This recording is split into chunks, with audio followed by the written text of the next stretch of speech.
So friends, timeless reading है। जब भी आप इसे देखोगे आपके साथ रेजोनेट होनी चाहिए।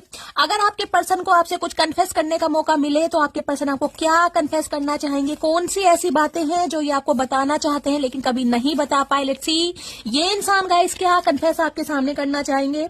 आंखों ने तुम्हें देखा था और दिल ने तुम्हें पसंद किया, अब तुम ही बताओ मेरी जान, आंखें निकाल दूं या दिल। तो गाइस इन्हें लग रहा है इनका कोई दिल कसूर नहीं है।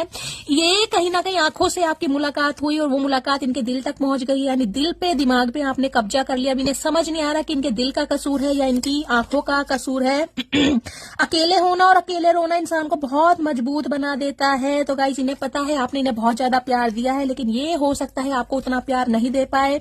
आपको हो सकता है ये इंसान कमिटमेंट नहीं दे पाए। तो उस बारे में आज बहुत ज्यादा ये इंसान सोच रहे हैं कि आप अकेले हैं, तेरे लिए दिल में प्यार है, यूं ही नहीं हम किसी की तरफ देखा करते, समझी मोटी। तो गाइस ये इंसान कहना चाह रहे हैं, ये इंसान ऐसे हैं जो हर किसी को दिल में जगह नहीं